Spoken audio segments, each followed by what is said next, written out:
A'udzu billahi minasyaitonir rajim. Bismillahirrahmanirrahim. Alhamdulillahi rabbil alamin. Wassalatu wassalamu ala asyrafil anbiya'i wal mursalin wa ala alihi wa sahbihi ajma'in.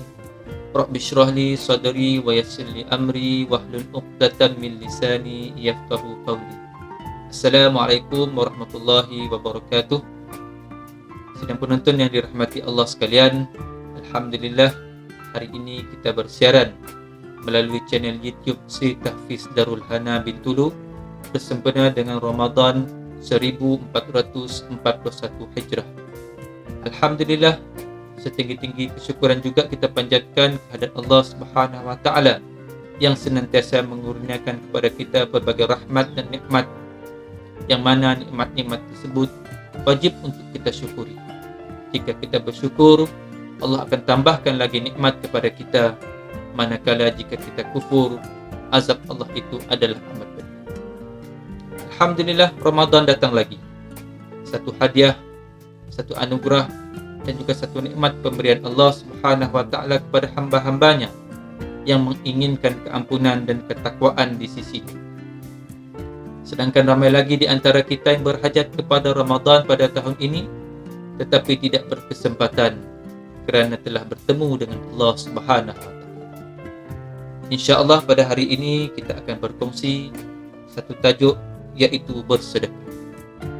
Dari Adbi bin Hatim radhiyallahu anhu, Rasulullah sallallahu alaihi wasallam bersabda yang bermaksud, peliharalah dirimu daripada api neraka walaupun dengan bersedekah sebelah buah kurma. Barang siapa tidak ada sebiji tamar, maka dengan tutur kata yang baik. Hadis riwayat Al-Bukhari. Sedang penonton yang dirahmati Allah, ramai yang menyangka bahawa sedekah itu hanya boleh dilakukan oleh orang-orang yang kaya dan juga berharta.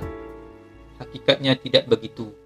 Sesiapa sahaja boleh bersedekah dengan pelbagai cara, dengan pelbagai kaedah, mengikut keupayaan yang kita miliki. Ada juga yang beranggapan bahawa nilai sedekah itu diukur dari segi kuantitinya. Hakikatnya juga tidak begitu. Kerana Allah tidak pernah menilai sesuatu perkara tersebut bergantung kepada kuantitinya, tetapi Allah menilai sesuatu ibadah yang dilakukan oleh hamba-hambanya bergantung dengan niat dan juga sejauh mana keikhlasan dia melakukan sedekah ataupun sumbangan kepada orang lain. Dalam pada itu, sedekah itu dilakukan secara bersederhana atau tidak mengabaikan keutamaan yang lain.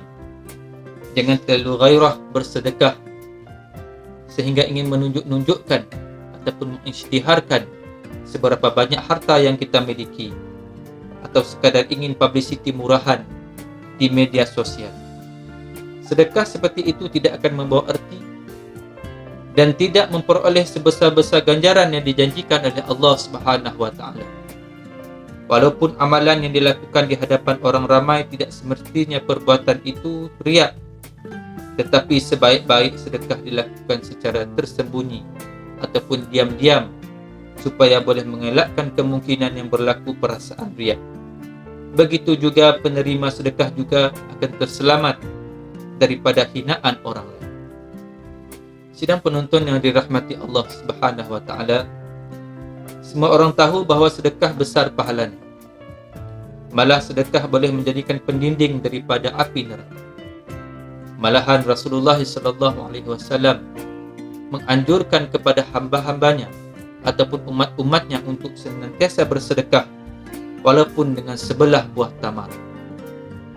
Ini sangat penting supaya nilai bersedekah itu ataupun sikap bersedekah itu dapat dipupuk di kalangan masyarakat umat Islam. Apabila dengan hanya sebelah buah kurma pun boleh untuk disedekahkan, atau paling tidak pun dalam bentuk tutur kata yang baik, maknanya tidak ada sebab untuk kita tidak bersedekah walaupun barangkali kita adalah orang yang sering diberi dan menerima sedekah. Amalan bersedekah sangat digalakkan di dalam Islam kerana adalah salah satu lambang kesyukuran kita kepada Allah Subhanahu wa taala. Selain dari mengeratkan hubungan silaturahim, persaudaraan di antara kita, ia juga merupakan pemberian ikhlas kepada orang lain tanpa mengharapkan balasan keduniaan, melainkan ganjaran pahala dari Allah Subhanahu wa taala. Pada zahirnya orang yang bersedekah itu memberikan hartanya kepada orang lain tanpa sebarang sebab, tambahan pula apabila pemberian itu kepada orang yang tidak dikenali. Kesemua itu dilakukan semata-mata kerana Allah Subhanahu wa taala, dilakukan dengan ikhlas, insya-Allah akan mendapat keridhaan Allah Subhanahu wa taala. Oleh sebab itu, merahsiakan sedekah itu lebih baik kerana asas penting sedekah ialah keikhlasan. Sebagai balasan, sedekah dapat menghapuskan kesalahan dan dosa-dosa yang lalu, sebagaimana air memadamkan api. Ayuh, marilah kita masyarakat Islam menyuburkan sikap bersedekah. Marilah sama-sama kita memberi walaupun sedikit, terutamanya pada bulan Ramadan ini, kerana Rasulullah SAW merupakan orang yang paling pemurah dalam bulan ini. Dari Anas bin Malik radhiyallahu anhu, Rasulullah SAW bersabda yang bermaksud, sedekah itu memadamkan kemurkaan Allah seperti mana air memadamkan api. Hadis riwayat Abu Dawud. Sidang penonton yang dirahmati Allah sekalian, saya dengan rendah diri menyeru masyarakat sekalian yang sedang menonton untuk sama-sama membantu, menyumbang, menginfakkan sedikit harta kepada pembangunan Sri Tahfiz Darul Hana. Mudah-mudahan dengan usaha yang baik ini akan melahirkan ramai lagi para hufaz, khususnya di bumi Sarawak Darul Hana. Akhir kata, selamat berpuasa daripada saya.